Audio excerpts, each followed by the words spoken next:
इस वीडियो में हम लर्न करेंगे कि कंडीशनल स्टेटमेंट्स क्या होते हैं। तो एक एग्जांपल लेते हैं।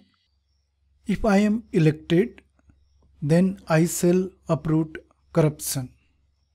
अगर मैं इलेक्ट होता हूँ तो मैं करप्शन को जड़ से मिटा दूंगा। सपोज इस जो स्टेटमेंट है इसमें आई एम इलेक्टेड, इसको मैं पी वेरिएबल से डिनोट करता हूँ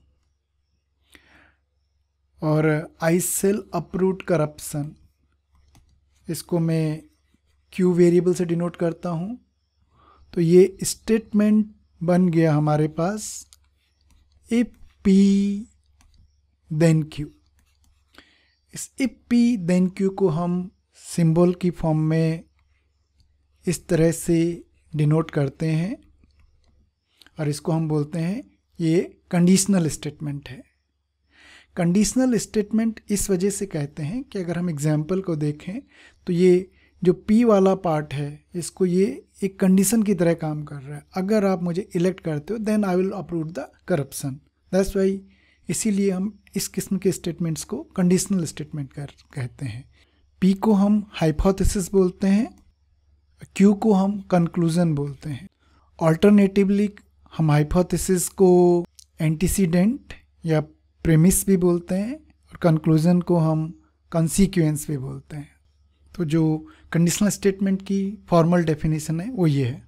late P and Q be two propositions.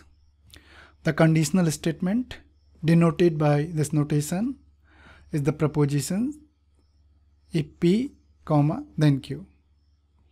P is called hypothesis or antecedent or premise and Q is called conclusion or consequence. Conditional statement को हम कई बार इम्प्लीकेशन भी बोलते हैं। Truth value of conditional statement, क्योंकि conditional statement अपने आप में एक प्रपोजिशन है तो इसकी भी एक ट्रुथ वैल्यू होगी जो डिपेंड करेगी P की ट्रुथ वैल्यू एंड Q की ट्रुथ वैल्यू पे। तो ये P स्टेटमेंट है, ये Q स्टेटमेंट है और ये कंडीशनल स्टेटमेंट है। P की पॉसिबल ट्रुथ वैल्यूज़ क्या होती हैं? True, false. Q की पॉसिबल ट्रुथ वैल्यूज़ क्या होती हैं? True, false. तो जो पॉसिबल कॉम्बिनेशंस हैं P एंड Q की ट्रुथ वैल्यूज़ के, true true, true false, false true, false false. तो इन कॉम्बिनेशंस को हम यहाँ लिख रहे हैं true true true false, false true, false false. तो जो P एंड Q की ट्रुथ वैल्यूज़ का कॉम्बिनेशंस हैं उनकी करस्पॉन्डिंग जो कंडीशनल स्टेटमेंट है उसकी ट्रुथ वैल्यूज़ क्या होंगी। तो उसके लिए हम इस एग्जांपल की हेल्प लेते हैं। ये पूरे स्टेटमेंट को हम एक प्रॉमिस की तरह देख सकते हैं, पर ये प्रॉमिस को फुलफिल करने की रिस्पॉन्सिबिलिटी तभी है अगर ये कंडीशन क्या हो जाए, फुलफिल हो जाए। यानी P क्या हो, ट्रू हो। अगर P ट्रू है उस केस में कंक्लूजन का ट्रू होना ज़रूरी है प्रॉमिस रखने के लिए। पर अगर P ट्रू नहीं है तो इस प्रॉमिस का कोई ऑब्लिगेशन नहीं है कि Q ट्रू हो या ना हो, प्रॉमिस इंटैक्ट रहेगी। तो इस आइडियाज़ को हम यहाँ यूज कर रहे हैं। सपोज P ट्रू है, Q ट्रू है तो P उस केस में ये कंडीशनल स्टेटमेंट की ट्रुथ वैल्यू क्या हो जाएगी, ट्रू हो जाएगी।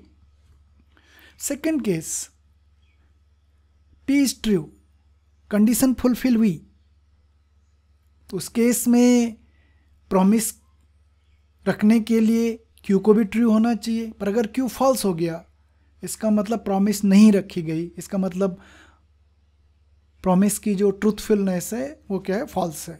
तो ट्रू फॉल्स में जो कॉम्बिनेशन होगा वो फॉल्स होगा। अगर P फॉल्स हो जाता है यानी कंडीशन ही फॉल्स हो गई तो इस प्रॉमिस का कोई ऑब्लिगेशन नहीं है कि Q क्या होगा, Q को ट्रू होना है। Q ट्रू भी हो सकता है, फॉल्स भी हो सकता है। इसका मतलब प्रॉमिस की ट्रूथफुलनेस पे कोई फ़र्क नहीं पड़ेगा, ये ट्रू ही रहेगी।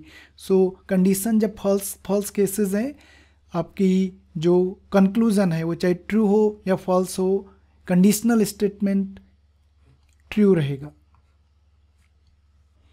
तो ये कंडीशनल स्टेटमेंट की ऑल पॉसिबल ट्रुथ वैल्यूज़ को हमने एक टेबल की फॉर्म में रखा है। ये ट्रुथ टेबल है कंडीशनल स्टेटमेंट की। हमें एक चीज़ का ध्यान रखना है कि कंडीशनल स्टेटमेंट सिर्फ एक केस में फॉल्स होता है, जब हाइपोथेसिस ट्रू हो और जो कंक्लूजन है वो फॉल्स हो। अदरवाइज इसकी ट्रुथ वैल्यू और कॉम्बिनेशंस के लिए क्या होती है, ट्रू होती है।